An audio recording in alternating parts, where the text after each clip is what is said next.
Good to be in Brisbane with one of the leading identities in the sport around these parts. Angelo Di Carlo, we'll ask about a couple of your fighters because there's some interesting things happening with the pair of them, but I believe that we're in a position now to announce that Mark Flanagan has another IBO World Title shot. That's right, yeah.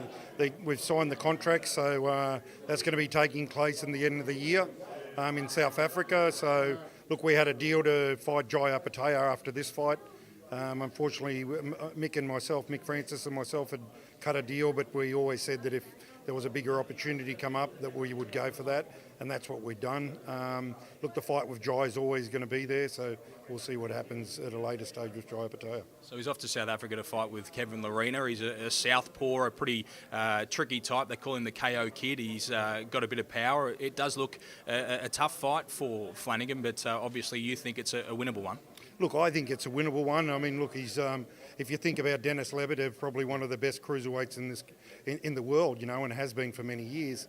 This guy's nowhere near the calibre of Denis Lebedev, and Mark went 12 rounds with him, and probably he got dropped one round, but that was probably his best round, even though he got dropped, because he started to believe in himself. So, look, he'll be much better for that loss, I can tell you that. It's turned into a pretty glamorous division, the cruiserweights internationally. Do you think a fight like this gets him right into the conversation for some of those huge fighters that we've seen in the World Boxing Super Series and in major international events? Yeah, look, I mean, the doors are open. I mean, he needs to win this.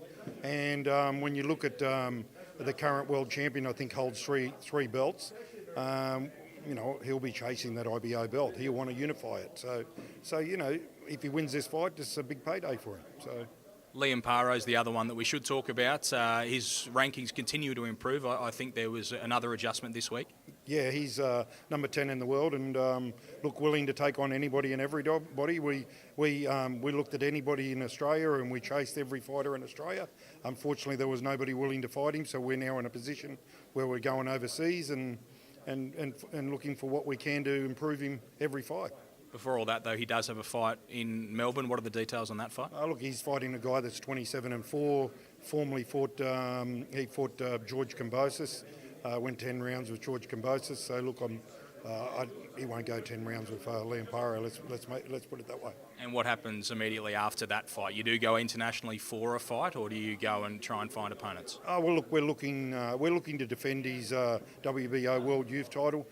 We want to obviously defend that at least one or two times, and then see whatever happens. And we're certainly any challenges we're willing to take. It's a division which it would appear that someone like a Liam Paro may find himself in a world title fight in the not too distant future. There are a lot of very even level opponents in that division. Would you be interested in throwing him into a major fight like that if it did come up? Look, in the long run, that's up to his trainer, my son Alfio. He's the one that's trained him. He knows how well he's going in the gym. I'm virtually just in the background as his promoter. Alfie's really doing all the matchmaking, but let me tell you, he hasn't left any stones unturned. He's willing to take anybody on, and we'll be bringing in a reputable opponent after this fight to defend his WBO World Youth Title.